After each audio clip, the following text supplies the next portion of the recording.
बिस्मिल्लाहिर्रहमानिर्रहीम। Grade 10 chapter 10 में lecture number 10 आखिरी लेक्चर आज। और आखिरी लेक्चर में दो डिज़ीज़, एक है एस्थमा।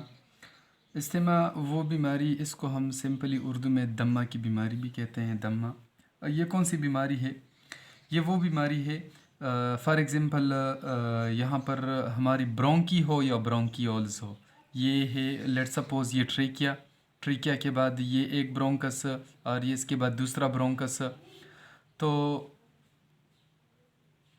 ये दूसरा ब्रोंकस, यहाँ पर ये दो ब्रोंकस आ गए और ब्रोंकस के बाद ये लंग्स है और लंग्स में फिर ब्रोंकियोल्स होते हैं। तो फॉर एग्ज़ाम्पल ये ब्रोंकस है, एक ब्रोंकस, और इसके अंदर इन्फ्लेमेशन होता है। इन्फ्लेमेशन कैसे कहते हैं? एक होता है इन्फेक्शन और एक होता है इन्फ्लेमेशन। इन्फेक्शन कैसे कहते हैं? जब हमारी किसी बॉडी पार्ट पर कोई पैथोजेंस अटैक कर ले और उसकी मल्टीप्लिकेशन शुरू हो जाए, यानी वो अपना रिप्रोडक्शन शुरू कर ले, उसको कहते हैं इन्फेक्शन। और इन्फेक्शन के रिज़ल्ट में जब हमारी बॉडी रिस्पांस शो कर ले, उसके ख़िलाफ़ कार्रवाई शो कर ले, उसको हम कहते हैं इन्फ्लेमेशन। तो यहाँ पर ये फॉर एग्ज़ाम्पल ये है, ये स्ट्रक्चर्स, ये ब्रोंकी है। ये फॉर एग्जांपल ब्रोंकी का डायग्राम मैंने बनाया है। ये सॉरी ब्रोंकस, इससे इसका सिंगुलर, ये एक ब्रोंकस है। इसमें इन्फ्लेमेशन हो गया है। इन्फ्लेमेशन यानी स्वेलिंग हो गया है, स्वेलिंग। और स्वेलिंग क्यों? जब यहाँ पर कोई वायरस, बैक्टीरिया, फंजाई अटैक कर ले, इन्फेक्शन हो जाए, तो इन्फेक्शन के रिज़ल्ट में इन्फ्लेमेशन होता है।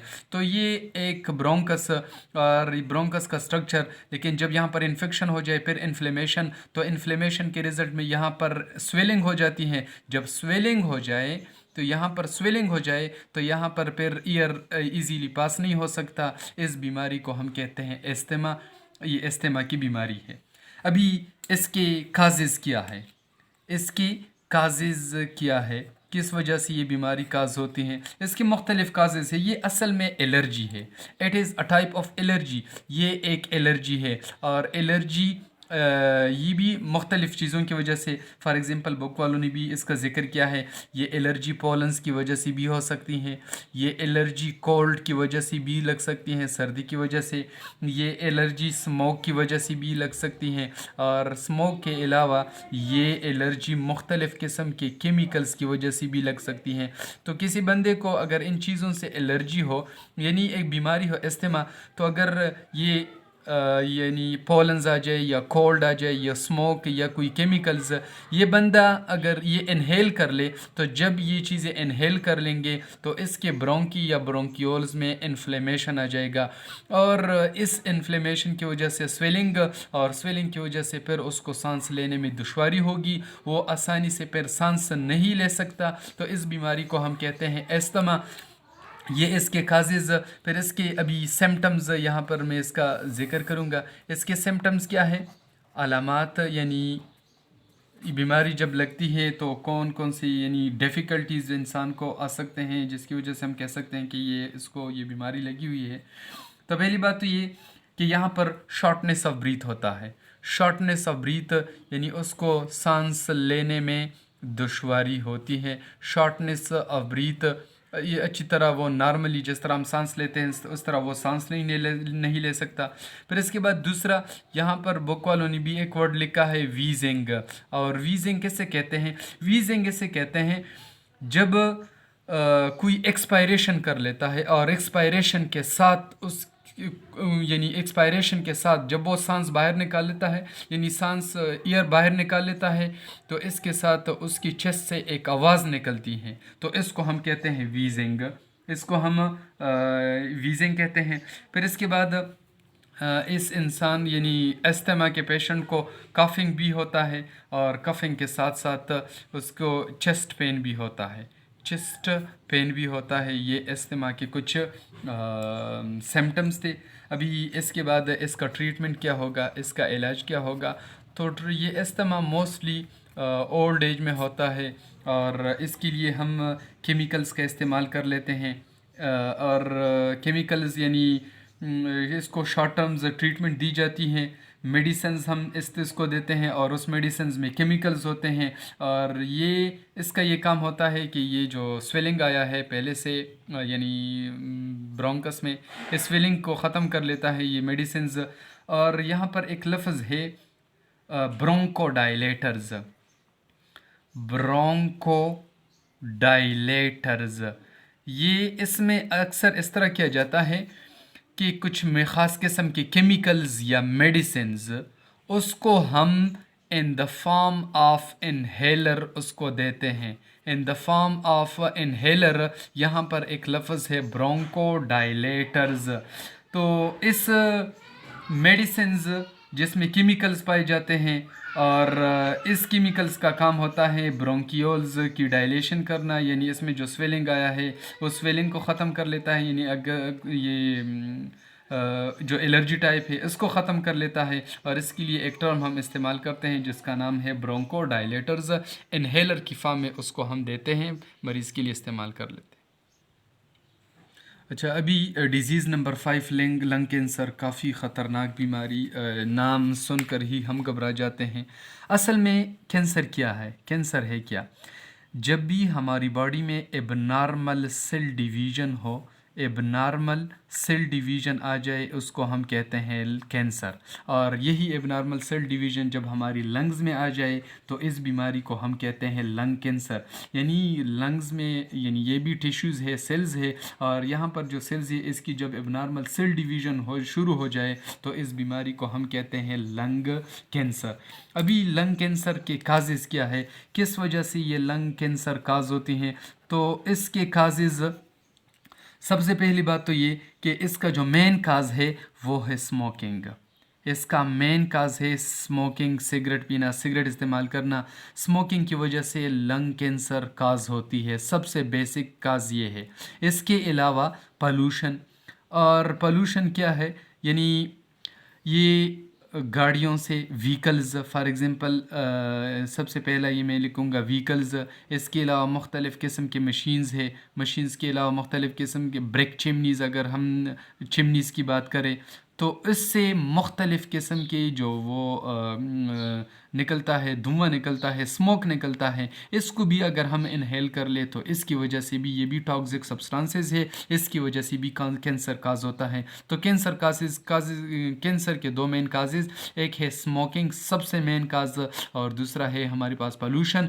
ये पोल्यूशन कुछ भी हो सकता है, गाड़ी है, मुख्तलिफ़ किस्म की मशीनरी है, या इसके अलावा चिमनीज़ है, इससे जो डस्ट निकलता है, इससे जो स्मोक निकलता है, ये टॉक्सिक सब्सटेंसेस है। इसको अगर हम इनहेल कर ले या इस तरह एनवायरनमेंट में अगर हम सांस ले तो इसकी वजह से हमारे लंग्स इफ़ेक्ट हो सकते हैं, यानी हमें लंग कैंसर काज हो सकता है।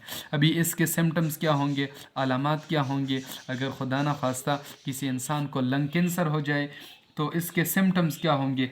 सिम्टम्स ये है कि इसको कफ होता है, यानी खांसी, और वो भी विद स्प्यूटम। स्प्यूटम के मानी बलगम, बलगम भी अक्सर उसको आ जाता है कफिंग के दौरान। फिर इसके बाद ब्रीथलेसनेस, ब्रीथलेसनेस, वो सांस नहीं ले सकता या सांस लेने में उसको दुश्वारी होती है। ब्रीथलेसनेस यानी उसको सांस, या तो सांस नहीं ले सकता या सांस लेने में उसको बहुत ज़्यादा दुश्वारी होती है। और इसके साथ साथ chest pain, pleural chest pain, chest pain उसको होता है, यानी सीने में उसका अक्सर दर्द आ जाता है, दर्द होता है कंटिन्यूसली। तो ये लंग कैंसर के मेन जो सिम्टम्स है ये है। अभी इसके बाद इसका ट्रीटमेंट हम किस तरह करेंगे, तो इसके ट्रीटमेंट के तीन तरीक़ों से इसका हम ट्रीटमेंट कर सकते हैं। लंग कैंसर के ट्रीटमेंट के 3 तरीके, और इसका पहला तरीका, इसको हम यानी एक नाम आप लोगों ने सुना होगा, कीमोथेरेपी, या इसको हम रेडिएशन थेरेपी भी कहते हैं। एक यहाँ पर पहली बात तो ये कि फॉर एग्ज़ाम्पल ये हमारी लंग्स है, ये हमारी लंग्स है, और लंग्स में ये जगह, ये टारगेट, यहाँ पर कैंसर काज हो गया है। तो पहली बात तो ये कि इसकी हम सर्जरी करें, और सर्जरी के ज़रिए जो इन्फेक्टेड एरिया है, जो जहाँ पर कैंसर काज हो गया है, इसको हम रिमूव कर ले। तो ये पहला ट्रीटमेंट जो है सर्जरी के थ्रू जो इन्फेक्टेड सेल्स है, इन्फेक्टेड जगह है, टिश्यूज़ है, उसको हम निकाल लेते हैं, रिमूव कर लेते हैं। तो इसके ज़रिए हम लंग कैंसर का इलाज यानी बाकी जो लंग्स है वो फिर बच जाते हैं। फिर नंबर 2 कीमोथेरापी यानी इस कैंसर के लिए हम मुख्तलिफ़ किस्म के मेडिसिन देते हैं। मेडिसिन के ज़रिए इसका इलाज कर लेते हैं, इसको हम कहते हैं कीमोथेरापी। और नंबर 3 है रेडिएशन थेरापी ये भी लंग कैंसर का एक इलाज है। और इसमें हम फॉर एग्ज़ाम्पल यही इन्फेक्टेड एरिया है, यहाँ पर हम इस पर हम रेडिएशन यानी मुख्तलिफ़ किस्म के एक मशीन्स है, और मशीन के ज़रिए इस पर हम रेडिएशंस वो अप्लाई करते हैं, डालते हैं। इन रेडिएशंस की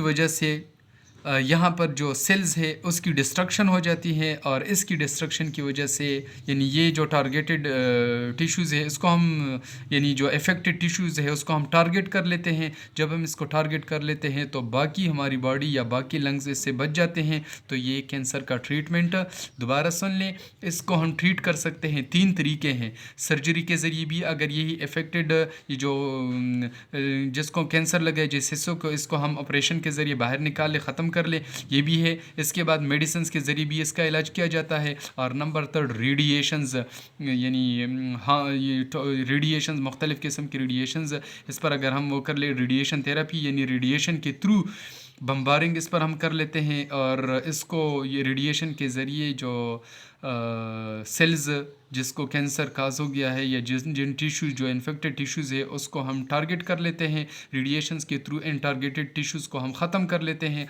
और हमारी बाकी लंग्स या पूरी बॉडी इससे फिर बच जाती है।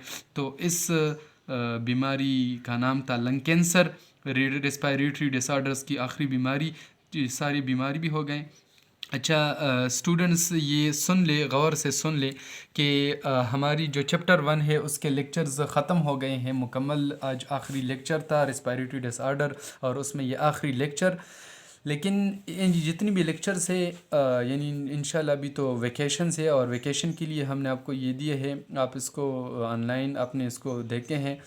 तो वेकेशंस के फ़ौरन बाद जितनी भी लेक्चर्स हो गए हैं आपको समर टास्क भी मिला है, और उसके बाद वेकेशंस के बाद फ़ौरन बाद स्कूल आती ही इन चैप्टर्स में हम आप लोगों से टेस्ट लेंगे। लिहाजा इसको आप लाइट ना ले, और यही चैप्टर्स हम दोबारा स्कूल में फिर नहीं करवा सकते, क्योंकि ऑलरेडी हमारा इस पेंडेमिक की वजह से हमारे टाइम ज़ाया हो गया। आप लोगों ने इसको अच्छी तरह देखना होगा, घर में अच्छी तरह देख ले, अच्छी तरह तैयार कर ले। इसमें हम आप लोगों से एग्ज़ाम लेंगे, टेस्ट लेंगे, और याद रखें कि इसको दोबारा फिर हम स्कूल में नहीं कर सकते, और ना हमारे पास इतना टाइम होगा कि इसको हम दोबारा कर ले। लिहाजा आप इसको अच्छी तरह तैयार कर ले, और टेस्ट के लिए भी और एग्ज़ाम के लिए भी। Thank you so much, and it was the end of chapter number 10।